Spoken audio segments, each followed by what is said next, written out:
Hi, this video is to share a few ideas on how you can share documents, important papers with your students and their families and others that might be interested um, out on the web or electronically so that they have access to documents that they may not have a physical copy of coming home from the school.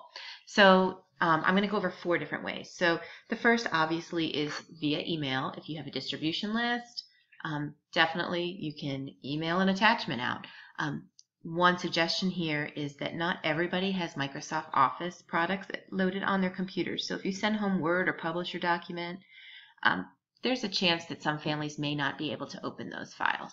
So my suggestion there is that every document you're going to make public, and this includes ones that you're going to publish on your website, if possible, make them into PDFs for that purpose.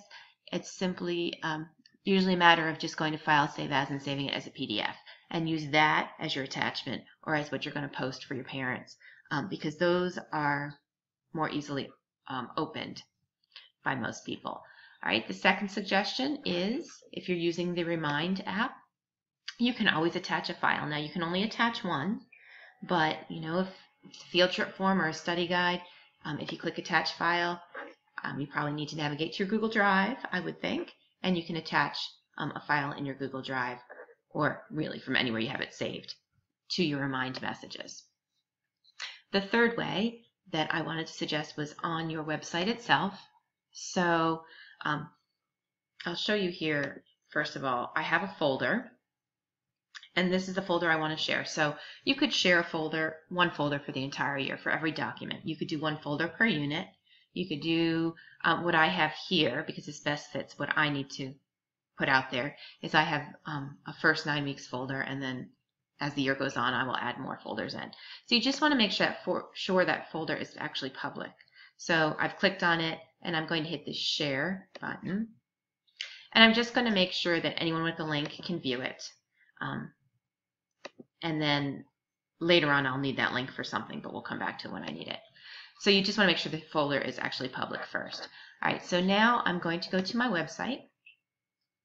And you could make a new page for this, and I'll show you the benefit of that in a minute. Or I could just stick it right on my main page. I could put it over here in that Edit Site Layout, so it's over on the side. That's totally up to you. So I'm going to edit this page, and I'm just going to put my cursor down here. And I'm going to Insert, and I'm going to go to Google Drive. And I want to insert that whole folder. So I'm going to click Folder. Now I need to navigate to it. Mine is actually, I think, in my Drive. And then I'm going to scroll down a little bit to where mine is, Websites, same as the web page. And for me, it's the first 9 weeks. So it's that folder. I'm going to hit Select. Now I do have some options here as far as how it's going to look once it's on my page. I usually leave this as is the first time. If I don't like it, I can go back in and I'll show you how you do that in a second. So I'm going to hit Save. You can't see it in this view. You have to be out of the editing view. There are centering buttons and wrap text buttons if you're interested in that, or if that would be helpful.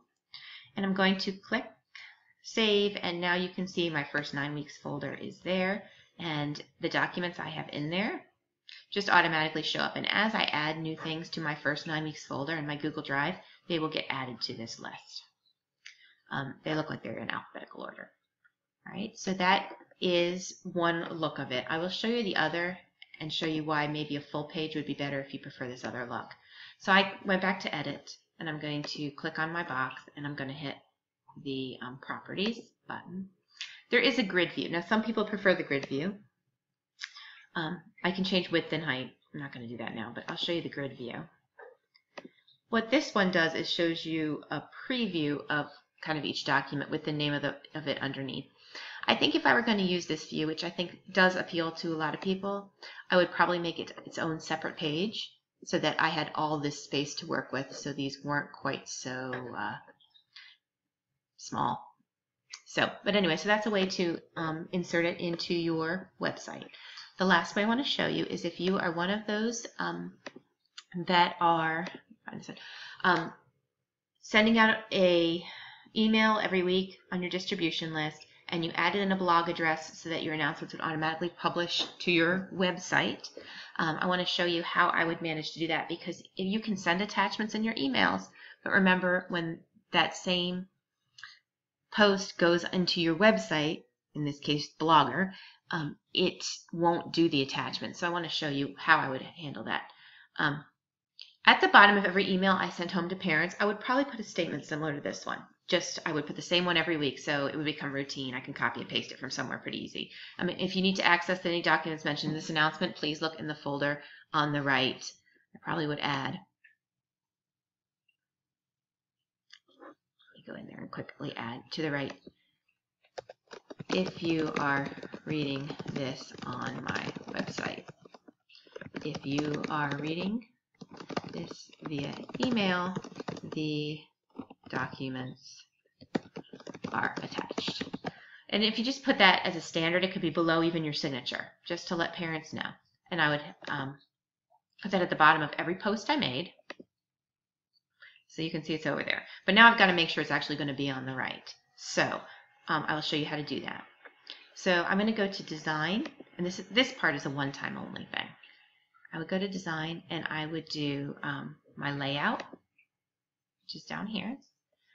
And I want to go to these things that are on the right. So this is my sidebar right, and I'm going to add a gadget. And the one that I would add would be a link list. And